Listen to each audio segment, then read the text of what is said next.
আসসালামু আলাইকুম রহমতুল্লাহ বরকাতুহ। সম্মানিত ভিউয়ার্স, সবাইকে জানাই প্রাণ ঢালা ভালোবাসা ও শুভেচ্ছা অভিনন্দন। আজকেও চলে আসলাম আপনাদের সামনে। আমি নাজমুল সৌদি আরব থেকে বলতেছি। আশা করি সবাই কথাগুলো শুনবেন মনোযোগ দিয়ে। আস্তে আস্তে দেখতে দেখতে ভালো লাগা থেকে ভালোবাসা হয়ে যাবে ইনশাল্লাহ। তো যাই হোক, আজকে আমি কথা বলবো পবিত্র কোরআনে কারিমার সূরাতুল বাকারার 48 নম্বর আয়াত নিয়ে কিছু কথা বলবো ইনশাল্লাহ, আল্লাহ যদি তৌফিক ফরমায়। আল্লাহ সূরাতুল বাকারার 48 নম্বরে বলতেছে, তোমরা ভয় করো সেদিনকে যেদিন তোমাদের কোনো সম্পত্তি, সন্তান, সন্ততি কোনো কিছুই তোমাদের কোনো কাজে আসবে না। তোমরা সেই দিনের ভয় করো। কিন্তু আমরা মানুষ, অকৃতজ্ঞ মানুষ, আমরা সেগুলো পরোয়া না করে আমাদের ইচ্ছা মোতাবেক জীবনযাপন করতেছি। মন যা চাই তাই করতেছি। আসলেও আমরা হলাম সবচেয়ে অকৃতজ্ঞ। কেউ উপকার করলে তার ক্ষতি করি, কেউ কোনো কিছু করতে নিষেধ করলে সেটাই বেশি করে করি। এটাই আমাদের বৈশিষ্ট্য। আল্লাহ রাসূল যে সমস্ত জিনিসগুলো আমাদেরকে নিষেধ করে গেছে, আজকে আমরা সেই কাজগুলোই বেশি বেশি করতেছি। তবে আমি সকলের কাছে আহ্বান করব, আমরা সবাই যাতে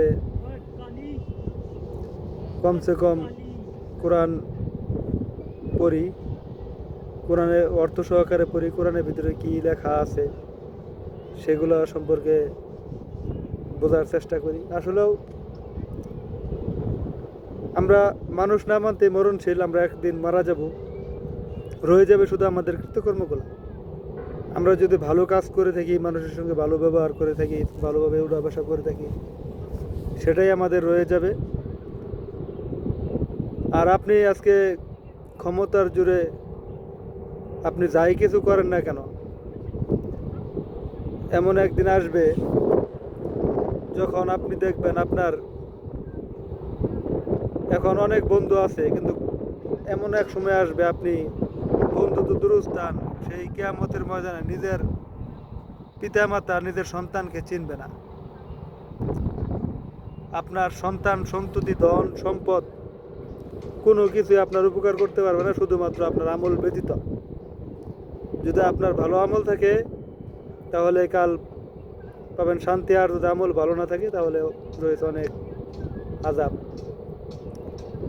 কাজেই আমরা সবাই মানুষের সাথে ভালো ব্যবহার করব, ভালোভাবে চলাফেরা করব। আমাদের শক্তি আজকে আছে, কালকে থাকবে না। শক্তি না দেখায়া ভ্রাতৃত্ববোধ বজায় রেখে আমরা যাতে মানুষের সঙ্গে ভালোভাবে চলতে পারি, আল্লাহর দিনের আহকামগুলো মানতে পারি, আল্লাহ আমাদেরকে সেই তৌফিক দান করুক। একে অন্যের সঙ্গে বিদ্বেষ না করে কিভাবে ভালোভাবে একটা ভালো সমাজ গঠন করা যায়, আমরা সবাই সেই ব্যবস্থাই করব। কারণ মারা যাওয়ার পরে সব কিছুই রয়ে যাবে, শুধু আমার সঙ্গে যাবে আমার আমলটাই। আমি যদি ভালো কাজ করে থাকি, মানুষের সঙ্গে ভালো ব্যবহার করে থাকি, সেটাই আমি পাবো। আর যদি এটা না করি, মানুষের সঙ্গে ঝগড়া ফ্যাসাদ, কাজা, মারামারি, এই সমস্ত কিছু যদি করি, তাহলে আমার ক্ষমতা সেখানেই শেষ। মারা যাওয়ার পরে যখন আমার হিসাব নিকাশ হবে, তখন আমি সেখানে যদি পরীক্ষায় পাশ না করতে পারি, তাহলে আমার জন্য রয়েছে ভয়ঙ্কর আযাব। আর যদি আমার আমল ভালো থাকে, সেই আমলের বদলতে আল্লাহর রহমতে আমি যদি কবর আযাব থেকে মাপ পেয়ে যাই, তাহলে আমি সমস্ত জায়গায় পাশ হয়ে যাবো ইনশাআল্লাহ। তো সবাইকে আল্লাহ সহি বুঝ দান করুক, আল্লাহ সবাইকে হেদায়েত দান করুক।